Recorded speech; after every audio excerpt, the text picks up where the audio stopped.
Government's all about process. And when we don't follow the process that's laid out constitutionally and statutorily, I think we're all in big trouble. And I think that what bothers me most about this whole ordeal, having voted for it to begin with and then voting for the call of this session, I think we're out of line with even dealing with this bill in a session that was called for budgetary issues. And then the act itself, when you read through this act that we're getting ready to decide on, it makes me think that we're really not voting on this act at all, Mr. Speaker, but we're voting on a false compact with the tribes. We don't have the statutory authority, nor do we have the constitutional authority to compact with tribes.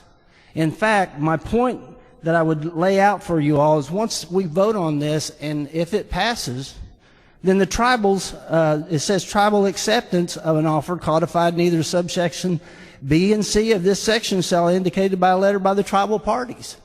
That's a contract. That's not an act of law.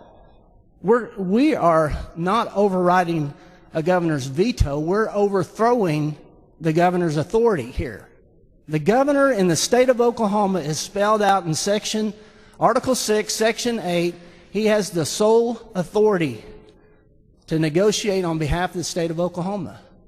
So when you read Title 74 and Title 68 that is mentioned in this act, nowhere in that statute does it even mention the legislature has any part in this.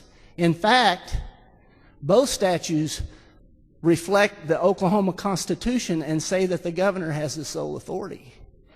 So when we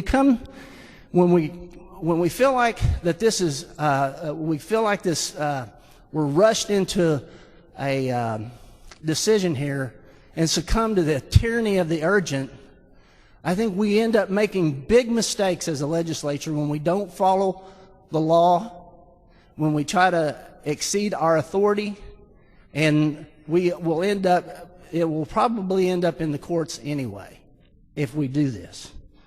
So, and I've come upon additional information not only last week but this morning in talking with other officials that are involved in this, that it could really spell trouble for the state of Oklahoma if we move forward at this time.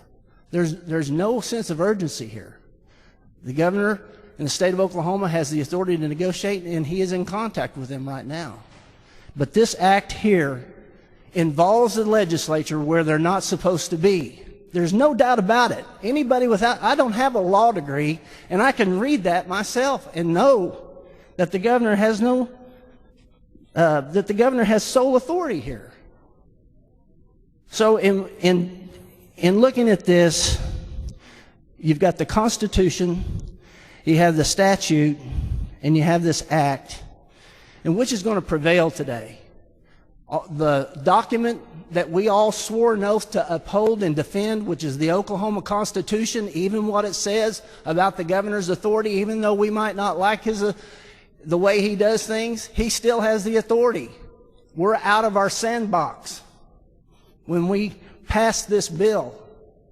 And so I would urge us to go ahead, vote no on this bill, and sustain the veto, and then allow the governor to do what he's supposed to do.